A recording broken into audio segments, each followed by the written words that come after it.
This episode is sponsored by World Anvil. World Anvil is an award-winning world building and writing software for people who love to create rich and exciting worlds. Dungeon crawlers. We would be honored if you would join us. All right, everyone, welcome to another episode of Dungeon Crawlers, where we have an episode just for you. Across time, space, eras, epochs. This episode may be larger on the inside. It may be larger on the inside, and it may be action-packed Alex and Cybermen and Gallifreyans. But try to say that 7 times fast. Jeez. That's right. We're going to be talking about times. Doctor Who. 13. 14. 15 times. Now. Yes. Now, the reason for this episode, for those of you that have listened to the show multiple times, many times over the years, this last year at FanX, we had a live recording of our episode, and one of our listeners was there. 2 of our listeners. Well, you're right. There are multiple listeners, but one particularly requested that we do a Doctor Who episode. So that is what we're doing. We're going to be talking about our favorite Time Lord that stole a Tardis long, long ago and ran off into space and has had a plethora, almost 60 years worth of hijinks. Because would you say it is a plethora? Do you even know what a plethora is?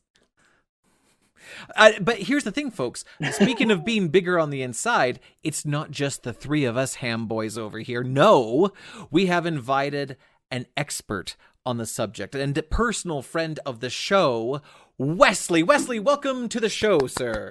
Yay! Hello there. Howdy there, folks. Wesley, just so people understand, what are your Doctor Who credentials?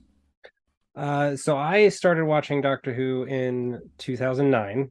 My first Doctor would be David Tennant, and for those of you that have watched the show, you kind of get that reference to where the first Doctor is who introduced you when you first started watching to the show, because as we've alluded to, there's many actors who have been in this role, and so my first Doctor was David Tennant, and I've continued watching the show since then. Jumped in on what would be New Who Series 4. It's now on Series 13. But there is also Classic Who, so I've actually gone through and watched most of Classic Who as well. So about a decade and a half of relative watching experience. It's probably one of the newest additions to the pantheon of science fantasy and science fiction that I've watched, but it's probably my favorite, quite honestly. I was born a Trekkie, raised a Trekkie, and Trek is probably one of the things that I've got most of the personal experience with, but Doctor Who quickly enamored itself with me and has just grown in my heart. So nice. Hey, Wesley, do you know what they call Doctor Who's companion when it's a cow? Oh, man. Dr. Moo? That's right. I'm ashamed of myself. That's really bad. Thank you. I'd still stick to canine. I'll just stick with canine. Yeah, I was like now going through like my Rolodex of bovine. like, was there a cow? I don't remember. No, there wasn't. Don't think too heavily about it. No. Well, Wesley, Does you're seem new. That's strange. why you're the only one who actually takes me seriously. Oh, yeah. Okay. Yes. So, good to know. Good to know. There will be many bad jokes. Many. Now, you brought up a very interesting point. Before we jump into the material, people come into, when you ask them who is your favorite Doctor, the majority of everyone will say it's the very first Doctor they saw. I am, for some weird reason, I don't fit that scheme. The very first Doctor I saw was Peter Davidson, Classic Who on PBS at night. But my favorite is still David Tennant. Man, that guy can act. So, so I'm with you where my first Doctor is not my favorite Doctor. Yeah. Ditto, actually. Ditto. Must be Chris Eccleston. No, Peter Capaldi. Oh, Peter. Mm-hmm. Okay. Yeah. Yeah. I really enjoyed his episodes. So it's kind of interesting with New Who the way I've watched probably New Who 3 or 4 times all the way through. For those who don't know, what is the definition of New Who? The reboot that started in 2005. Okay, so So everything this from series- 2005 forward. Yeah, so this series started in 1963. So Mhm. coming on about 60 years here. anniversary this November. Yeah. And it's one of those shows that's almost has had like it's unlike so Star Trek, for example, has almost 800 plus episodes, 900 episodes. But the difficulty with that is that it's across 11 different TV shows. There's spin-offs. Doctor Who has been one set of TV, minus like a 15-year hiatus it went on. So when the seventh Doctor went off the air, I want to say in the 80s, if I remember correctly, there was a 15-year hiatus. Yeah, it ended in Like 1989. Yeah, 1989. 89, yeah. And then it had like a TV movie in the 90s, and it came back in 2005. So Classic Who is the 26 seasons, is what we would call it in America, but it's series is how they identified it in the UK. So it's 26 series from 63 to 89, and then 13 up to now with the a mix of specials depending on where you want to put those specials in the season count, from 2005 until now. So it's not a continuously running show, but it's like 850 plus episodes that span just one flagship show, unlike Star Trek or Star Wars now, where it has a bunch of different spin-off shows that kind of all fit under the same universe. Yeah. And have like crossover characters. So yeah. Well, I That's know what I mean. that.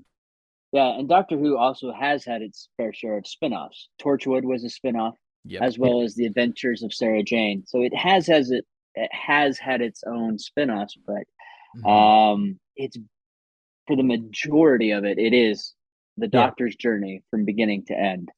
There were some additional spin-offs, including K9. That Mhm. little creature Yep. had his own brief series, and then there was another one I found as I was doing some research called Class. I had never heard of this. It came out in 2016. Mhm. So Doctor Who, like, consistently kind of, because it's filmed in the UK quite frequently, and they have this school. Can't remember the name of the school. I think one of the like a couple of no, Sorry, go on. a couple of the companions have worked there. The Doctor themselves have actually worked there, and they like reappeared there to be like, hey, this is like Class. So it's a lot of these spin-off shows focus in on characters of what the Doctor has left, who the Doctor has left behind, essentially. So people and the citizens of Earth that have, specifically the UK, that are continuing to fight the good fight against the evils that come to enslave or destroy us. Specifically Britain. Yeah, specifically Yes. Britain. Yeah. All right. Well, let's talk about timeline. We're kind of getting onto this, so no pun intended. Let's talk about timelines. You mentioned the show started in 1963. In fact, the first episode was November 23rd, the day after the JFK assassination. Wow. And it actually aired a little bit late because the TV broadcast schedule in the UK had been delayed while they were reporting on that event. Yeah. So that was its first episode, and it aired, for those of you who remember Classic Who, it started off as a black and white. This was the inexpensive churn out the TV show fast as you can. So black and white in 1963. The first Doctor. Can anybody name the actor who played the original Doctor? I can, but it's not fair. Without looking it up on the wiki, Krebs. I can. Go ahead, Wesley. William Hartnell. That's right. Yep. William Hartnell. He was a. Go ahead.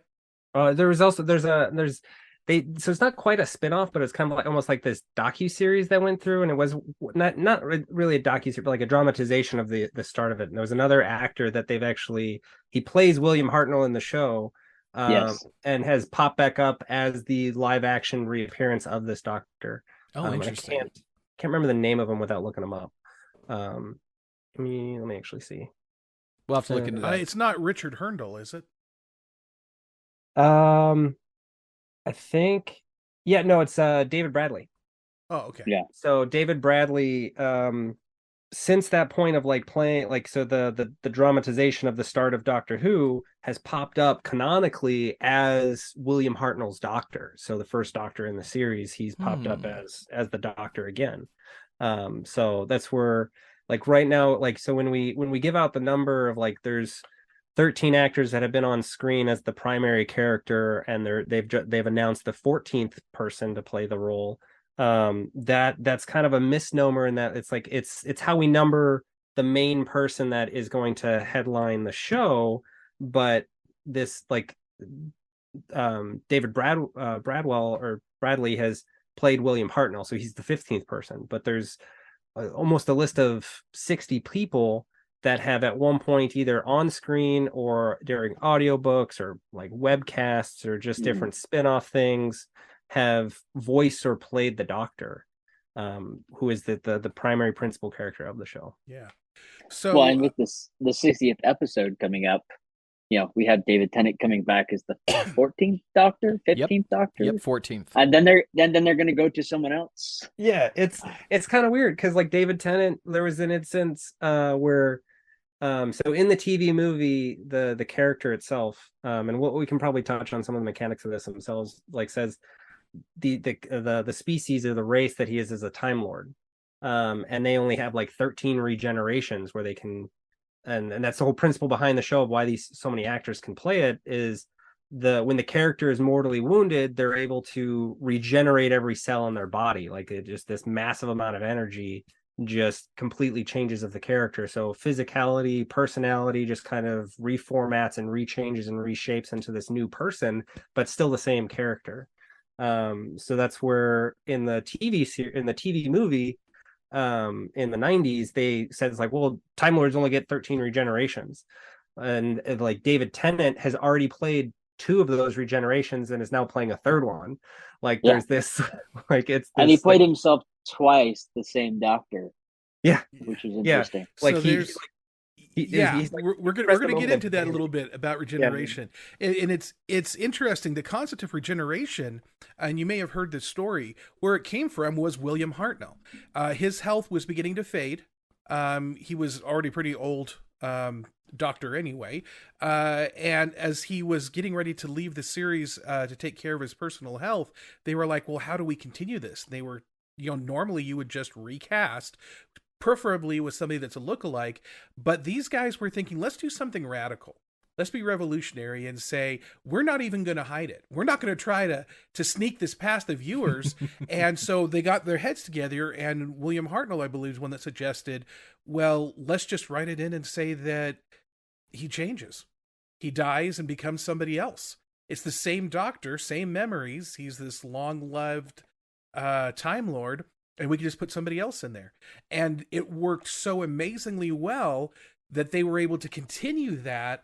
And anytime they needed to change the actor, they had a ready-made plot device to allow them to explain away why he looks different now. In fact, they emphasized, we want a different personality. We want different mannerisms. He's going to wear different clothes. Eventually the TARDIS changed a bit, and his sonic screwdriver, all these things changed constantly with the Doctor. I mean, that's one of the brilliant things, and why this series probably has lasted as long as it has. Because, I mean, if you take a note at what Disney has done with, say, Solo, a lot of people really had struggles with that movie because it wasn't Harrison Ford as Han Solo. That's who we identify as Han Solo. With the Doctor, we're accepting of this because they've built into the lore, the mythos, that you're right. When he gets injured so much, then he regenerates and becomes someone new. And it's a great way that, if an actor gets bored of playing this character, an actor passes away, gets ill, whatever, they have a way to continue this series on with a brand new actor.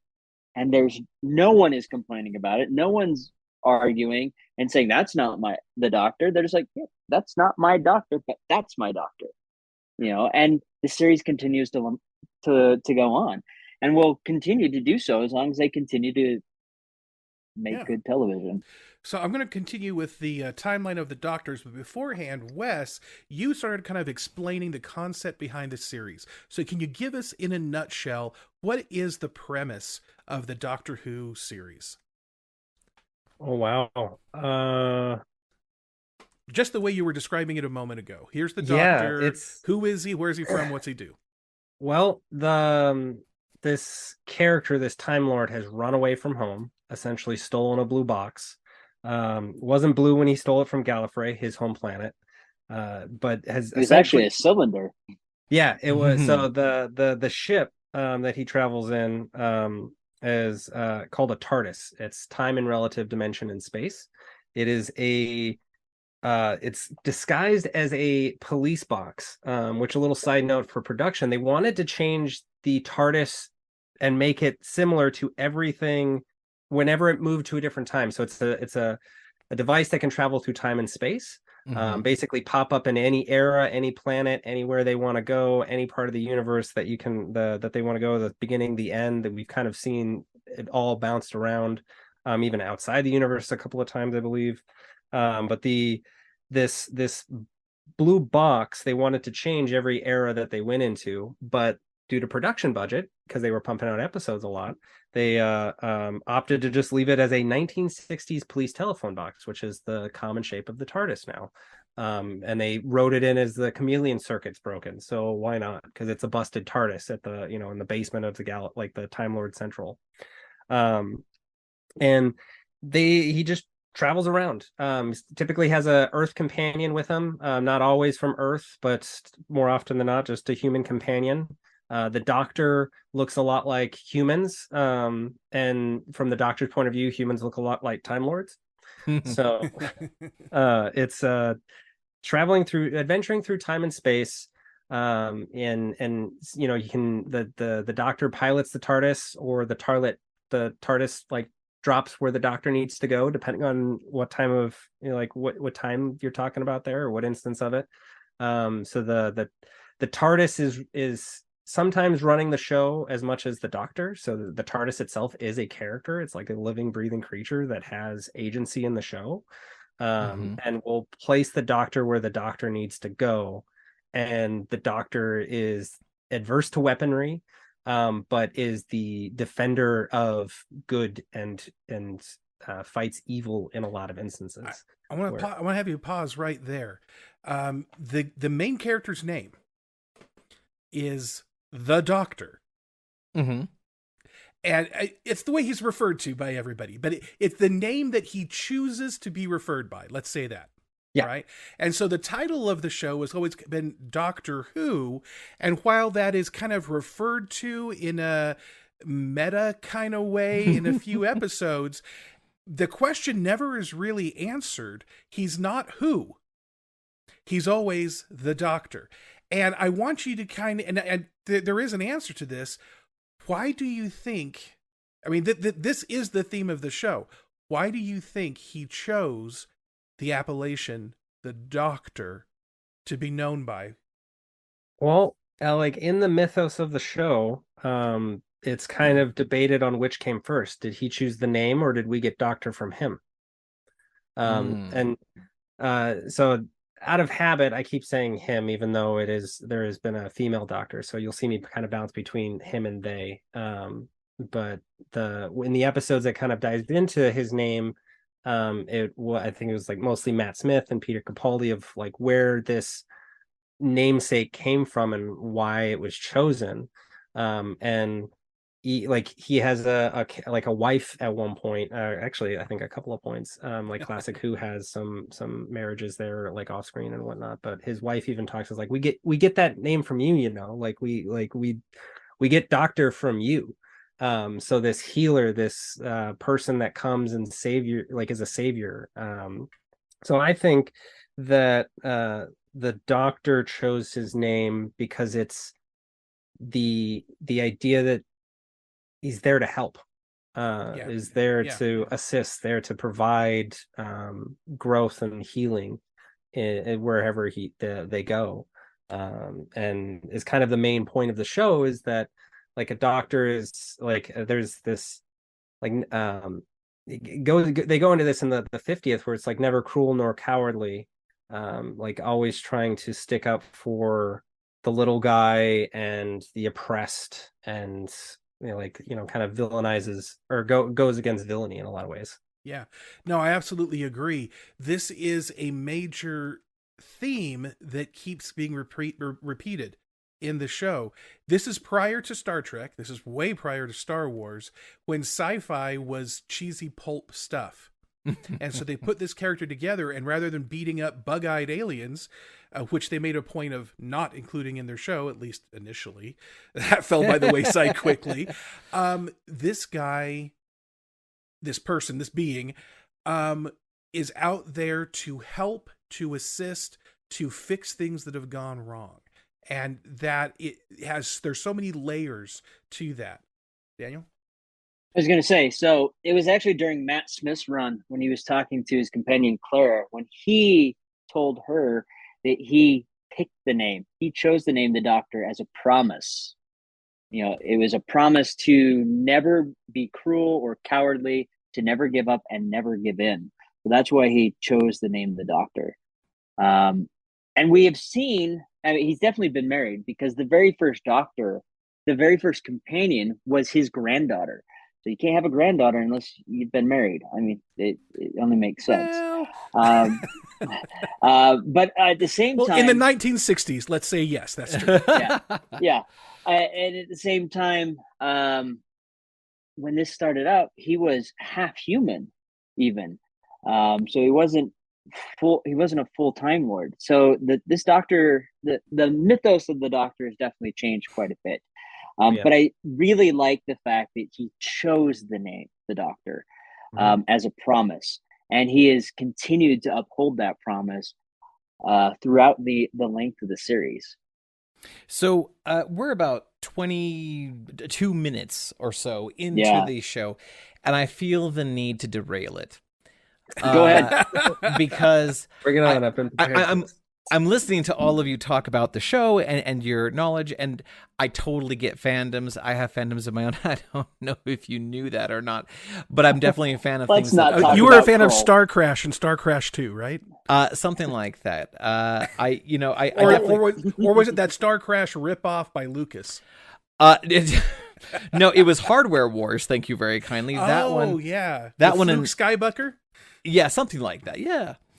No, here's the thing. He's got the one. Yeah, I was about to make a really vague reference to a Sega CD game, and I think it's called Lodestar: The Legend of Tully Bodine. But anyway, here's the problem that I have with absolutely everything you've been talking about. Sure, go ahead. I want you to know that, having been steeped in nerd culture for as long as I have been, I have wanted so badly to be a Whovian, to be a fan of Doctor Who, to even just like the show. And I have made several attempts to make this happen. Ever since I was a little kid, I've tried to like this show. And I have very clear memories of certain points where we were talking earlier about First Doctor's second, versus Doctor. Tom Baker was my first Doctor. Okay. Yep, he's also the one that was the Doctor the longest out of anybody. Yeah. Yes. By double so far what we've seen.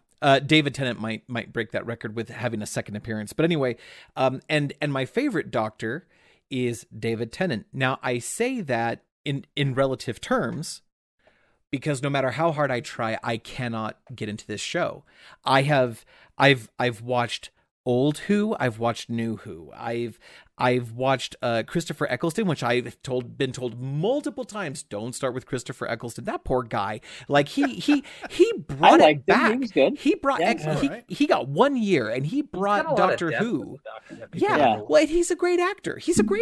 Yeah. And he brought Doctor Who back into the zeitgeist just in time for David Tennant to take over, and David Tennant became the darling, right? And then followed by Matt Smith. I mean, that was just two massive home runs back to back. They are both amazing Doctors. doctors, and I've seen the Weeping Angels episodes, and like I've tried so hard. You guys even mentioned the 19. Have you talked about the 1996 one? Before I disown you as my brother? Yeah. The Weeping Angels episode. Are you saying that was a? Did you like that one or did you hate that one? Okay, I love the Weeping Angels. I love the concept of the Weeping Angels. I might get disowned on this episode. I think as monsters, I think the way that I think the way he solved the problem, I think all those things are very, very cool.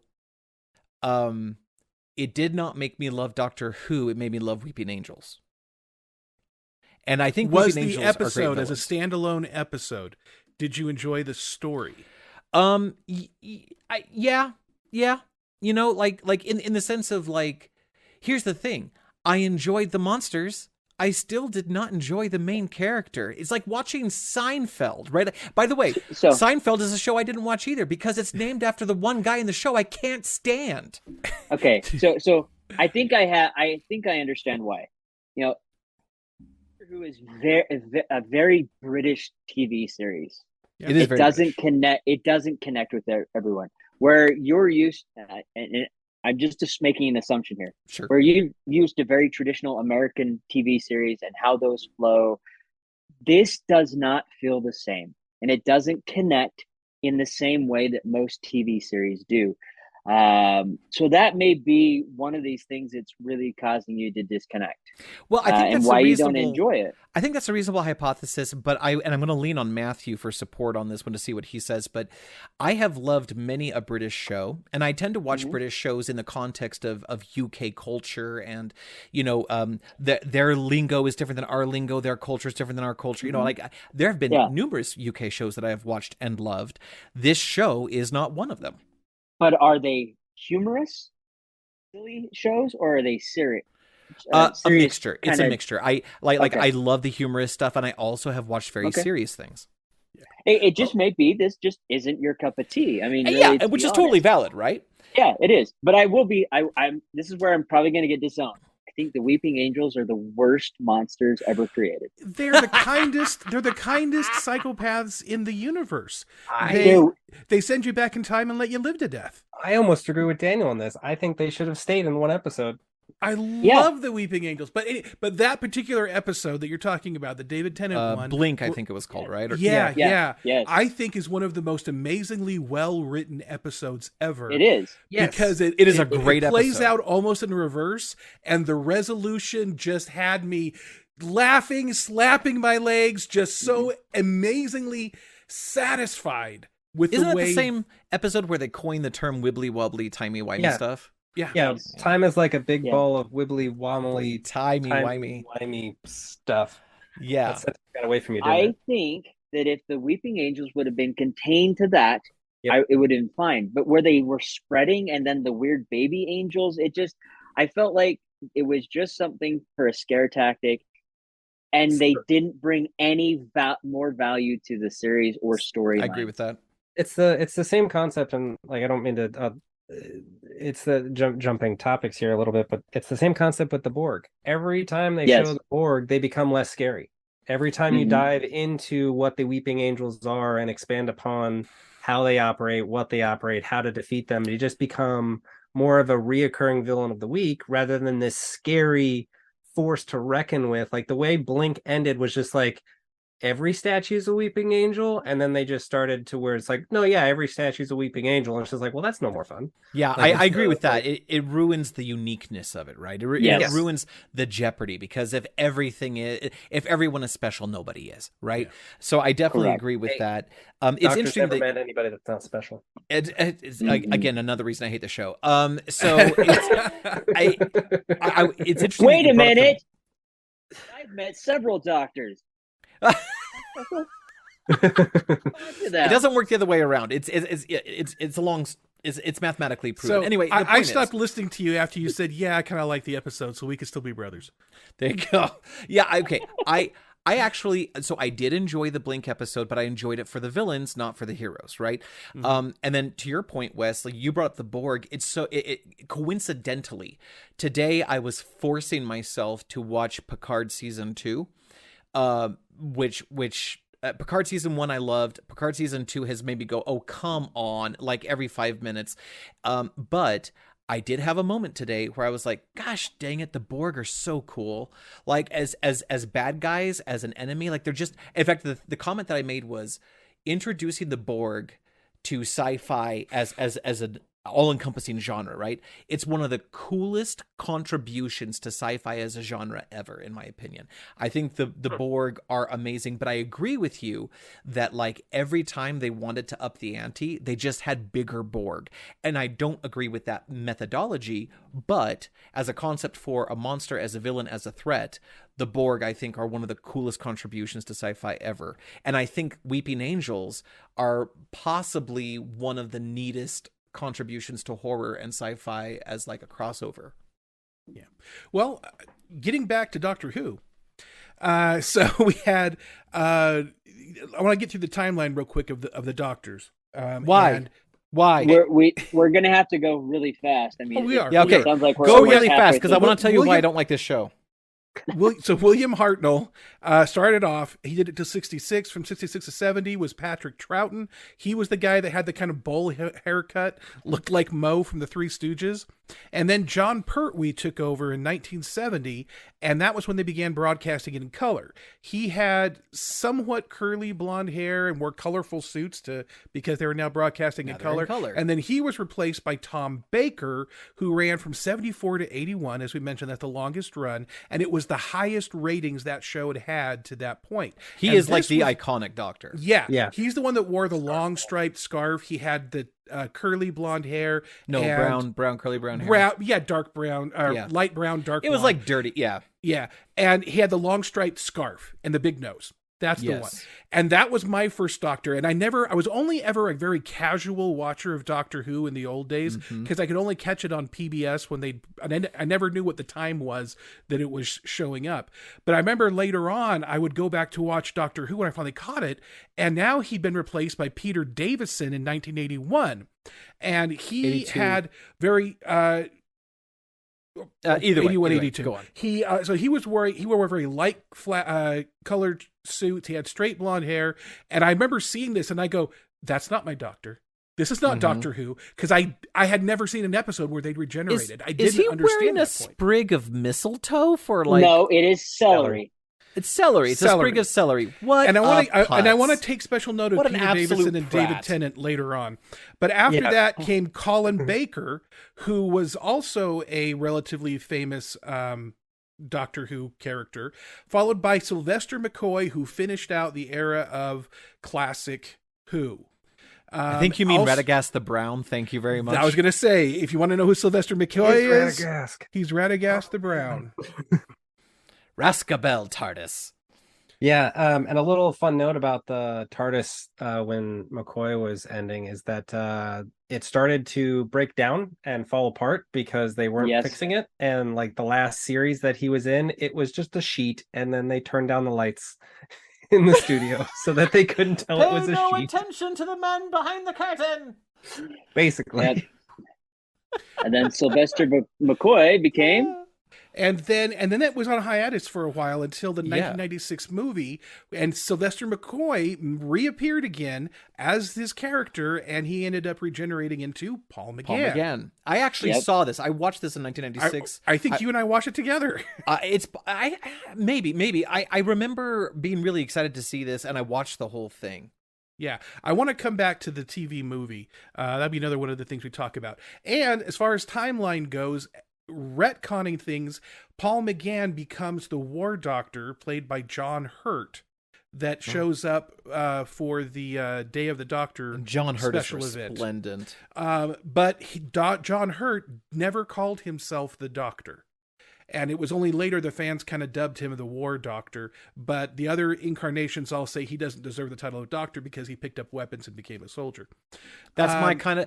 This is why I don't like the show. This is why I love the show, because it has an ethos to it. His name is Hurt, and he picked up weapons, and he's like one of the best actors of our day. And he's like, I'm no doctor. You need a doctor, Hurt. And then the series did call him the War Doctor. Yeah, it wasn't the fans. It was the show that called him the War Doctor. But the character himself. The character himself didn't call himself the Doctor. He's my guy. Yes, he's my horse. Yeah. No, he gave up the name of the Doctor because the Doctor was the promise to not inflict cruelty. But he had, Paul McGann had that Doctor had a chalice to choose to be the form that, because the Daleks and the Time Lords were in a war, and so he chose the form to be able to push what needed to be accomplished in that war. When you said that he dropped the name Doctor, I almost made the joke, did he pick up the name War? And then you told me everything else about him, and I'm like, yep, he did.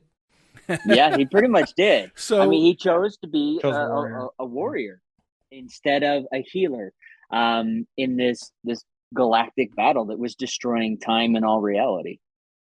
Now it's time to chat about our sponsor, World Anvil. World Anvil is an award-winning world-building and writing software for people who love to create rich and exciting worlds. With their software, you can create your world, manage your campaign, plan your novel, create a world wiki, wow your players, make novels more interactive, and make your worlds come to life. You can find them at worldanvil.com, and if you put in the discount code DCR40, you will receive a 40% discount today. So then we get into the 2005 when we kick off the New Who era. We mentioned Christopher Eccleston, followed by David Tennant, which had a good long run. Matt solid. Smith. In 2010, Peter Capaldi, 2013, Jodie Whittaker picks it up in 2017, and now in this year, David Tennant's going to hop in. But I think that's probably just going to be a very brief thing for the event, because have they not already announced who the 15th Doctor is? Yes, they have. Yes, they did. And I'm going to butcher this. Because his name is Rwandan, but it's Nakuri Gatwa.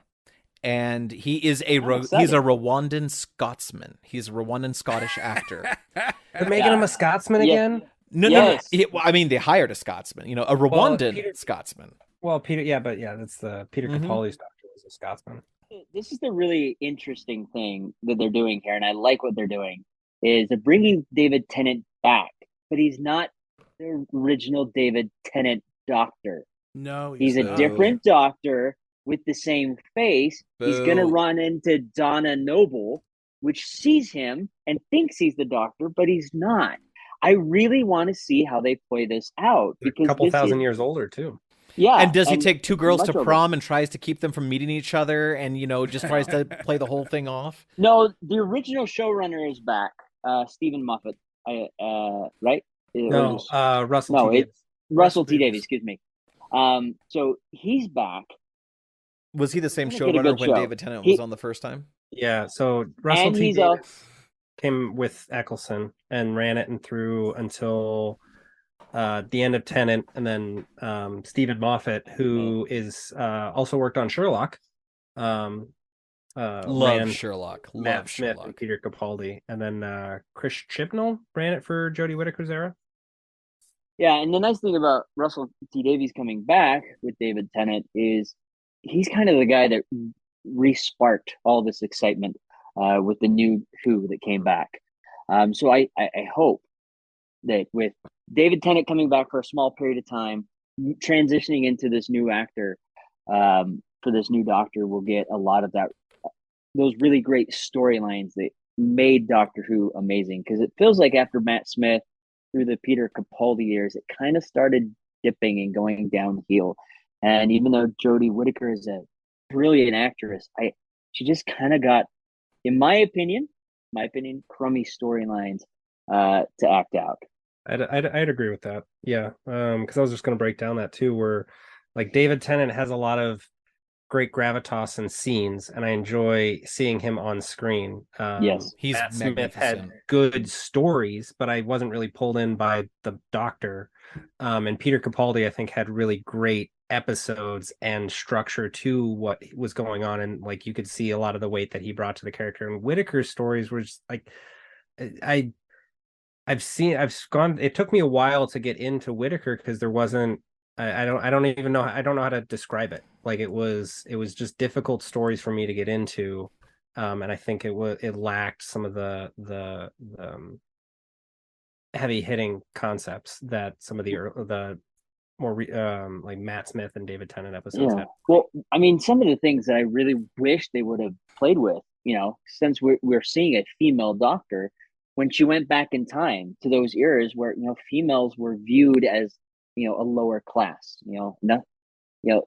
there were several times she went to Victorian era, and then everyone was listening to her like she was the Doctor, and it's like that wouldn't have worked. I mean, you see these guys kind of toting these women off like you have no opinion, and here she walks in and it's like, all right, we'll follow you, and it's like that's one of the things that I think the show intentionally ignored, because he brought back women wearing pants and wearing clothing that would seem scandalous in these other eras, and also he brought people of color to these different places and times where that would not have been, they would not have been allowed to walk around as freely as they did in the show. So I think the show intentionally ignores things like that, only to show that I don't want to put any motivations or put words in the producers' mouths, but it certainly made the stories a little easier to write.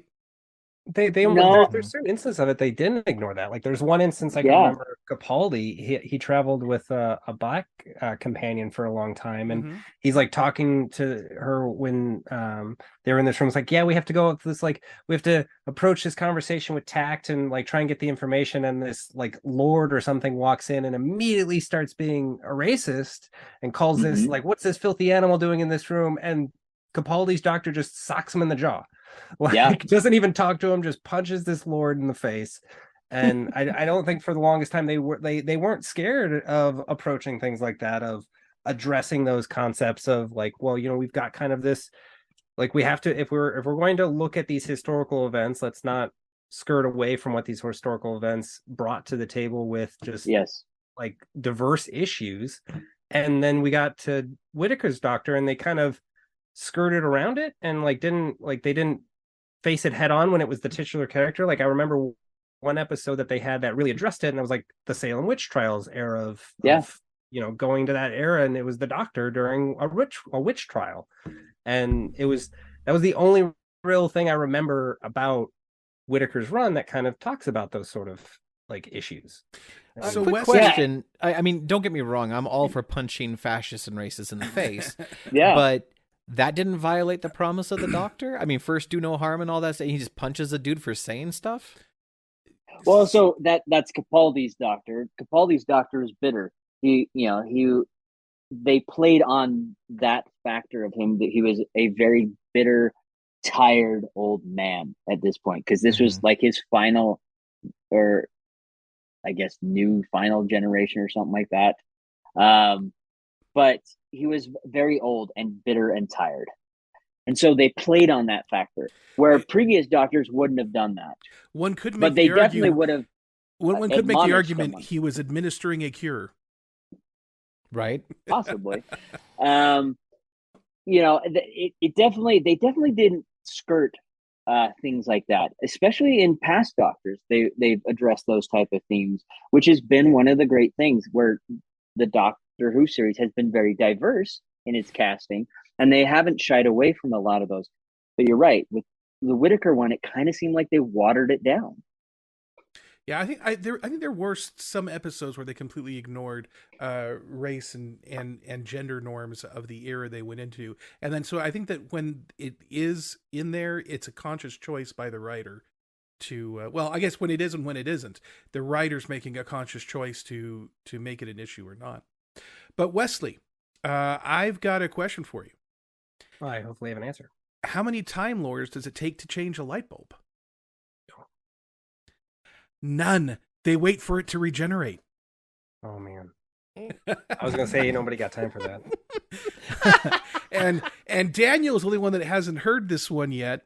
What does a Dalek egg timer do when it goes off? Exterminates. Yes. I didn't even need to hear it before. Krebs, what is the technical term for a doctor meeting another incarnation of himself? Let's see. A Dr. Yoo-hoo! Good answer, but no, it's a time travel paradox. Paradox. Oh, that was a good Great. one. That was a Great good one. Scott. That Those looking at how my lips really face palmed. Now Wesley has been initiated. Can I get my plutonium back so I can go back to 1955? I'm sorry.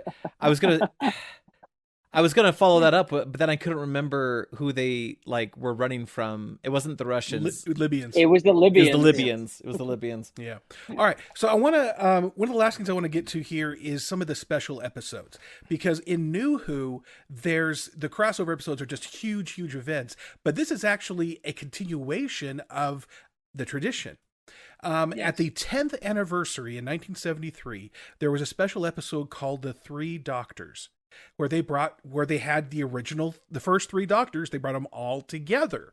And this is something you can do because you have that concept of regeneration. Again, I think that one plot device is just a huge piece of what makes Doctor Who unique and, in my opinion, interesting more than Krebs' opinion, is this idea of regeneration in different incarnations. So they brought the original. I was going to say, not only that, this is one of the few time traveling movies or series where you can actually interact with your past self and it doesn't cause problems. Everything else, it creates some sort of paradox. Butterfly effect. But in this series, it's okay. We can interact with all of our incarnations. Of course it is.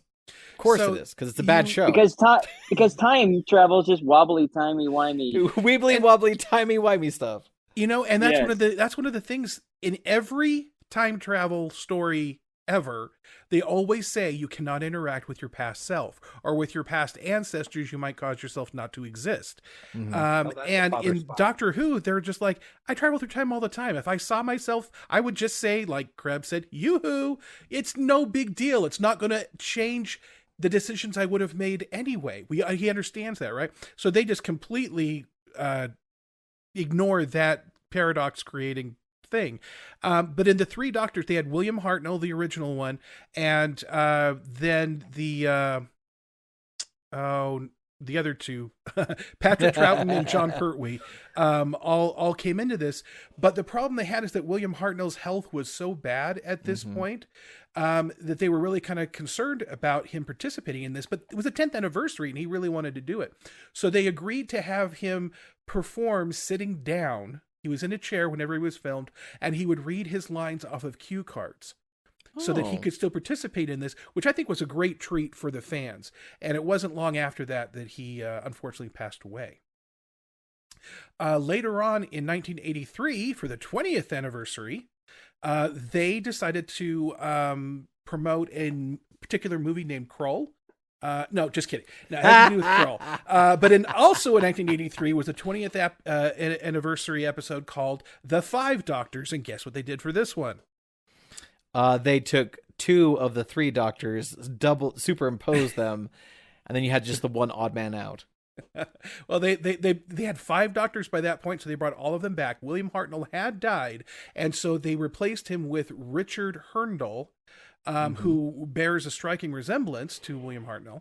And so Richard Herndl, and they didn't have him do a whole lot. So they had him just kind of body double him. Also, our dear Tom Baker didn't want to participate in this. What? So instead they used film footage from another Doctor Who series with Tom Baker and just kind of edited it in to the storyline. Okay, that was clever. That was pretty clever. Also, Sarah Jane, this was the era where she was a companion. She was one of the people who'd been brought into this along with some other companions and the Daleks and the Cybermen and the Master and a bunch of other bad people. Yeah. And I want to give this shout out because of my Star Warsiness, but of course there were 2 films that starred Peter Cushing as the Doctor. Both of these films, if I'm not mistaken, have been riffed by Riff Tracks, and it's the only way I'll watch them. But Peter Cushing, y'all, Peter Cushing As the Doctor? Yeah. Tell me about this. I didn't know about this. Yeah. There was a movie, Doctor Who, and I think there was another one that had like a flashier title, but Peter Cushing plays the Doctor, and these were, I want to say, like 1970, 1972, something like that. And those of you who are wondering why we're gushing over Peter Cushing, he's Grand Moff Tarkin from the original Star Wars: A New Hope. And if you didn't know that, I still love you. We can still be friends, but seriously, watch a movie. His first appearance was called Doctor Who and the Daleks, and his last appearance was Dalek Invasion Earth 2150. Yeah. The Daleks are another reason why I don't like Doctor Who at all. They were kind of a cheesy enemy that looks like a vacuum. And when I saw them in Classic Who, I was not impressed. This looked like very cheap stuff. When I saw them in New Who, I thought they had done a really good job of making them threatening and dangerous. And then I started to believe that they could be a credible threat. So this is how, I watched the old Classic Who. Daleks were not a threat because in the old series, to stop a Dalek, all you had to do was run upstairs. Because, True. they couldn't go upstairs or anything. They, in the New Who, they gave them the ability to hover and fly. But before, they just rolled. They just couldn't because of production restrictions, right? I mean, and that was the problem. And as someone who's done like television and movie stuff, like I totally understand. And actually, ever since I was a little kid, I've always been really fascinated and in love with practical effects. And so I love shows that do practical effects. When we were kids, there was Land of the Lost. And you had the Slee Stacks, right? And you had these people that were sort of like lost in time back in the age of dinosaurs, yada yada. I loved watching I would wait for the practical effects to show up, and I just loved them as a kid. And the same thing with the only reason I watched Doctor Who as a kid at all, whenever it came on TV and I happened to catch it, was because they had aliens and it was sci-fi and they had laser guns and they had robots and stuff, but all of it was a colossal letdown for my little tiny, young kid 1980s brain when I'm watching stuff from the 1960s and 70s. But that said, now we're in the New Who era. We have all of this technology. We have CG. We have all these things. We have the benefit of decades of television and movies that have improved the craft, and they get the chance to bring the Daleks back onto the screen. And what do but just make the vacuums hover? And I'm like, guys, come on, try a little harder. You get to see the cool blobby substance thing with one eye that they are inside.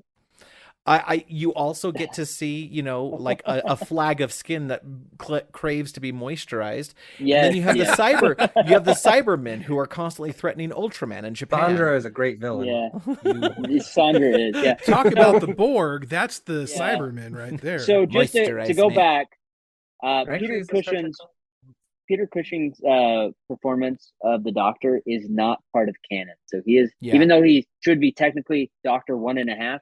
He is not part of canon. I can accept that, but I couldn't let it go unmentioned. So you're right. So I do understand the Daleks is frustrating, but they still wanted to keep enough of Classic Who in there, so they had to keep the Daleks looking like they did, and the Cybermen, and then they've expanded and added other races. One more major negative thing I want to throw out there, because I do want to get to the parts. I want to make it clear there are things about Doctor Who that I do like. Yes. But as far as the show, just as like an audience viewer, I cannot stand the sonic screwdriver. I can't stand it at all. Oh my god! It's a nifty looking piece of kit. It is absolutely the dumbest mechanic, because here's Doctor Who with two Deus Ex Machinas that he just travels around with, because the sonic screwdriver has no real limitations outside of wood. I think that's what it is, right? Like it's weak. Yeah. It can't be used on wood. It doesn't work on organic material. Yeah. But like I've seen episodes where like he's using the sonic screwdriver to like manipulate power grids in a building or the city, or like he's like hacking into the mainframe using his sonic screwdriver, which he also uses to undo. I understand the screwdriver aspect of it, sure, and I understand the sci-fi-ness of it, sure, but the problem is it has no real limitations, and it's a pen, right? So what you don't like about it is it's a soft magic system, basically. It's a soft magic there's system. No rules it's lazy that govern writing. it. It's lazy writing. I don't know that I'd agree with that. It's lazy writing. And yet, okay, hold on. And yet you like the Glaive? I absolutely love the Glaive because it has limitations and it has a will of its own. It has yes, we'll talk about that another time. I also like lightsabers because even though lightsabers are incredibly powerful weapons, they still don't always fix every problem. Right? They don't fix the sonic screwdriver doesn't. The sonic screwdriver doesn't fix the every sonic screwdriver fixes every problem that doesn't involve organic material. It solves every problem. Every problem. Okay. I summon the elevator. I send the elevator away. I open the door. All right. So, but what about the opinion... times? Whoa! What about the times when it's broken? What about the times it hasn't worked? You mean the times where Spider-Man runs out of web fluid, then has to do something else for a while till he gets more web fluid and then just goes back to using webs? That's the sonic screwdriver. It breaks down just long enough for him to fix it, probably with another sonic screwdriver that he borrowed from another doctor, right? All right. All right. Okay. All right. So Krebs does not like the sonic screwdriver. I think your opinions of lightsabers is all right, but it's also a good representation of why the Jedi Order needed to go down because they fell into the hubris of their weaponry. I have come to agree more and more with that stance, by the way. So the sonic screwdriver is an example of why I call Doctor Who science fantasy and not science fiction. It is as I think it was Matthew that pointed out, it's a soft magic system that embodies this show of it's the powered by thought and does whatever it needs to do because it is the pocket MacGuffin, and that's okay. So this is the thing. The sonic screwdriver is an extension of the Doctor, his own will. It focuses his will into doing what he needs in that moment, because he won't pick up a laser gun, he won't pick up a laser sword, and there have been plenty. He won't pick up a cannon. So he uses his own imagination and will and channels it through the sonic screwdriver to accomplish the things he needs. It's not just some random thing that does whatever. It's really the Doctor who's doing it. It's just his focus device. Much like Harry Dresden's, blasting rod, it focuses his will to do what he needs. And that's what the sonic screwdriver does. All right, so enough about the sonic screwdriver. We've got some strong opinions there. Good back and forth. Really strong. All right, so we're quickly running out of time. So I want to do one last go around with everybody. We're not. I got my Tardis. We'll just go back to the beginning. We warned you this episode would be larger on the inside. So I want to end with Wes, but Krebs, let's start with you. Okay. You've already expressed some of your thoughts on this. What are some things that are good about Who? What are some things that are bad about Who? And what is your overall opinion, including your recommendation on whether somebody should watch it or not? Gotcha. Very first thing that came to mind was their selection of actors throughout the last 6 decades has been phenomenal. They haven't chosen a lackluster actor for anything. I agree with what you guys were saying about bad adventures or bad stories. That's a writing problem. But in terms of acting talent, it's just replete with that. It's the longest running singular sci-fi series in history, and I do not discount its impact on nerd culture. It's every time I go to FanX or to some sort of con of any kind, I can instantly recognize the vast majority of Doctor Who references in people's cosplays or crossplays or whatever, right? Where they'll mission mash them with Star Wars and Firefly and Star Trek, and you can fit Doctor Who into almost anything. And actually, when I see that, it does bring me joy. I'm happy to see how people have embodied the feelings and the references and the pop culture aspect of Doctor Who. It's one of the reasons why I've wanted to become a Whovian, is because I actually enjoy the people and the culture of Doctor Who. And the last thing I will say about it is that they treat the showrunners do a ton for their fans. For like the way the show treats the fans is exceptional, and I very much appreciate how much fan service they put into all of their efforts. Even if it's not a show that I enjoy, I love how they treat the people who do enjoy the show. Very good. For me, I really like New Who, and the New Who era is to classic Who the way that Krebs and I and our family want to treat Kroll. Classic Who created a world that had the potential for a lot of depth, but that wasn't the trend of the era. In the 2000s, there's this great wanting to know the backstory and wanting to explore other issues and fleshing out the characters, even the enemies, more. First time we saw what was inside of a Dalek was New Who, and exploring why he's the Doctor, even exploring the sonic screwdriver, giving the TARDIS a anthropomorphic representation in one episode. There was so much to explore in this universe that had been established in classic Who, and I never felt that New Who ever disrespected the classic. And I thought the new stuff definitely paid homage and had great deal better effects and a lot better story writing. Some of the things I didn't like about it, I really wanted to get into Who, and like Krebs, and the movie, I did not know enough Doctor Who lore to enjoy the 1996 movie. And I think that is a failing of the movie itself, especially since they're basically introducing it to mainstream American audiences. They could have done more to make it stand alone. I watched it later on after I did understand Who, and I enjoyed it a lot more. With New Who, I watched Christopher Eccleston, and again, I wanted to become a Whovian, and Christopher Eccleston kind of ruined it for me, and I think, again, the problem was I just didn't have enough understanding of Who. When I watched later David Tennant, I absolutely loved him, and then I went back and watched the Christopher Eccleston season, and I actually liked him. I began to see the personality of the Doctor coming out. So I think there were some moments there where I absolutely applaud them, like Krebs said, for the fan service that they give. They really respect and appreciate their fans and give them what they want. I think they could do better on introducing the show and the concepts to new people.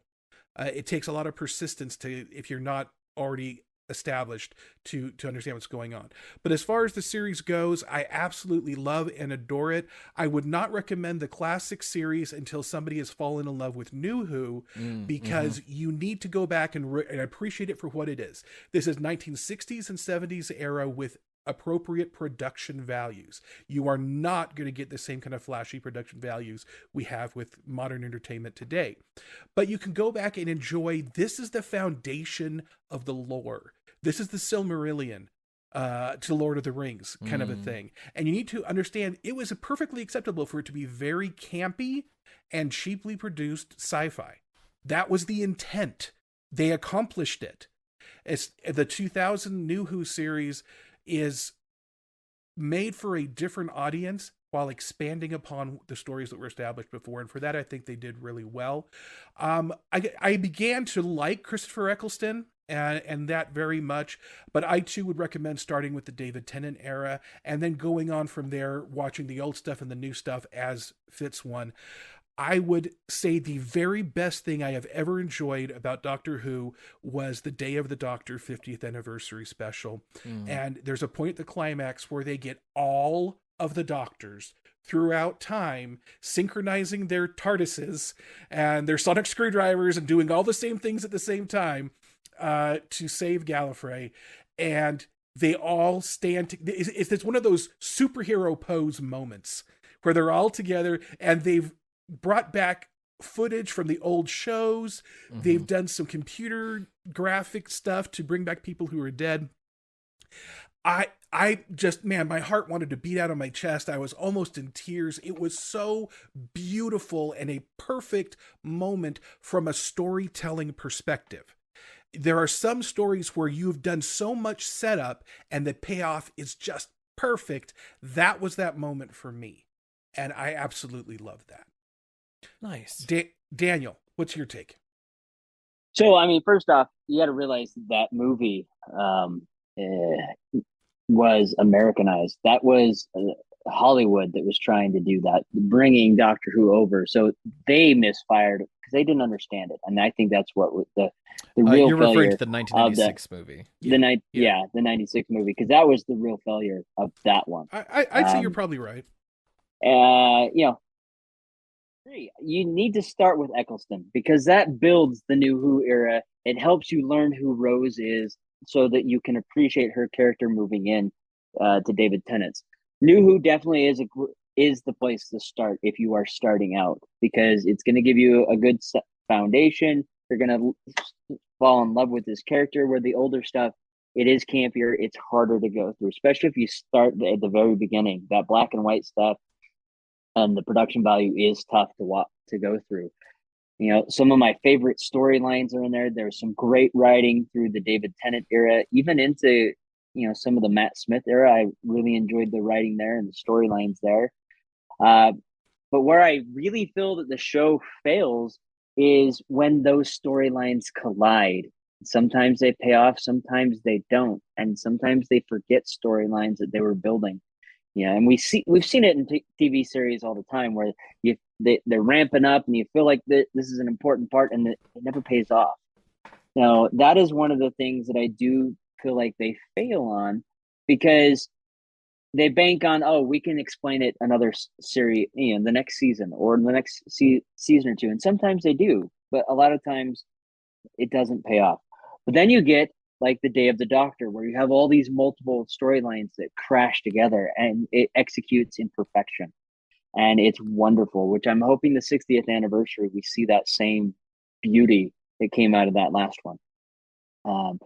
But, you know, there are some problems with the show. I mean, like any series out there, it's not perfect. There are things that, like we spoke about with the Weeping Angels, they should have done it and left it, but then they kept messing with it, and now they're not that scary anymore. I know some people would disagree with me on that one. You know, Daleks is as great a villain as they are in there. They are kind of a joke. They're pretty much a trash can with, you know, bumps on them and a plunger and a ray gun. You know, and in the past, you just ran upstairs and you defeated them. But there is wonderfulness to the Doctor Who series that doesn't matter which Doctor is your favorite, doesn't matter what episode you're watching, it suspends your disbelief for a brief amount of time. It makes you fall in love with the characters, whether it's the villains, whether it's the companions, or the Doctor himself. You do connect with those characters in the series, and anytime you can do that, you have won. Yeah. As a author, as a storyteller, as a showrunner, you have won the hearts of whoever is viewing or digesting and taking in your material. And I think Doctor Who does succeed at that at some level. Wesley, wrap it up for us. What are your thoughts and feelings on Doctor Who? Well, this show is literally transformative. For me personally, for many people who've gotten into it, it's not everybody's cup of tea. Some people are coffee drinkers, and that's fine. Dr. Pepper, but go on. Whatever caffeinated beverage of choice you have, I think there's something in here for everyone. This show was the first on-screen material that I remember crying at. Like, just getting involved with these characters, seeing the journeys they go on, what they experience. Like, I felt what they felt. I was drawn in to moments left and right throughout this show. It tugs on the heartstrings, makes you think, pushes your idea of what's possible, and really is just a great experience from start to finish. And not everybody gets into that material. You know, like, not everybody likes Star Trek, not everybody likes Star Wars. No, there are people out there that don't like sci-fi, which I don't know what they've done with their life, but some people are just like that. but there's if I were to suggest a place to start, there's a 2-part David Tennant episode that like. I think is a good embodiment of the series. Kind of gives some threads to what's to come, and that's Silence in the Library and Forest of the Dead. Ooh, It's Silence in the Library. Yep. It Oh, has I a love that really one. unique one-off villain. It introduces the character of the Doctor really well. Introduces a character that pops up in later series as the first time of like a wibbly wobbly timey introduction. So I think it's are you referring to River Song? it's the first Yep. appearance of River Song. I love River Song's story as a whole. Yep. So they even introduce it in the episode, so don't hide this, so it's not much of a spoiler, but it's the first time the Doctor meets River Song, and it's one of the last times River Song meets the Doctor. Yes. So it is they meet, and it kind of builds this storyline of like, and it's I think it's a great 2-part episode if you give that a shot. I mean, you don't like it, then okay. But if you want a good place that'll get you hooked, where you try and watch the first season of anything or some of the older seasons of something, it's like they haven't quite gotten their footing right. So starting with Eccleston, like really as Eccleston series ages, I find it to be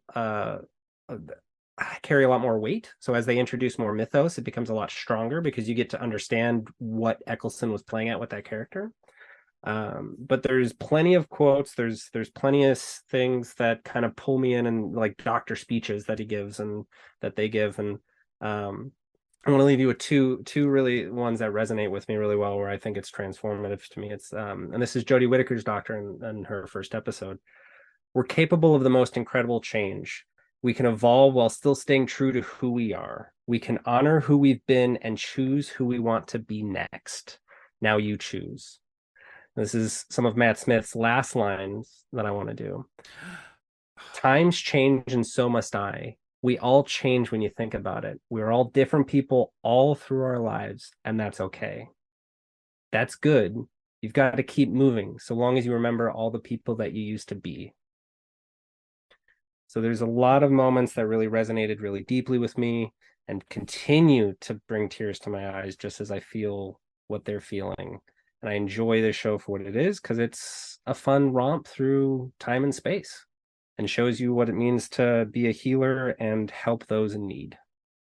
You're right. The last moments, especially of Matt Smith and David Tennant, were so tugging at my heartstrings. I just, even you bringing that back, I'm still feeling some of that stuff now. That's great acting paired with great writing. Yeah. So yeah, that's about it. Daniel? All right, folks. We've had an adventure. We've gone across time, space. Krebs throwing some trash at our favorite show. And, some really bad jokes. Really, really bad. So bad that both Tardises that have been in this video have crashed. In fact, one actually did. A light bulb went out, and he had to turn his screen off. Like Doctor Who, or you don't. This is definitely a very fun series to watch. It's very interesting. It has some great dramatic moments. It's got some really fun, silly moments. It may have a sonic screwdriver that Krebs just doesn't understand, and that's okay. We still love him. But give it a try. If you don't like it, you're not going to hurt our feelings, because all three of them still love Star Trek, and I talk to them. But anyways. And if you love it, that's wonderful too. Yes. That is exactly the point of the show, and the thing we've said throughout the years. If you love it, that's great. If you don't, that's okay. You get to love what you love. And this, for some of us, at least 3 out of 4 of us, this is a show that we do enjoy and love. Now, it's your decision. Do you jump on the TARDIS and go on the journey with the Doctor, or do you choose something else? With that said, we'll catch you next time. And my little nerdlings, remember, let your geek flag fly. So say we all. And whether you agree with me or the lovely fans who asked us to talk about this subject, thank you so very much for the episode suggestion. We love you and appreciate you.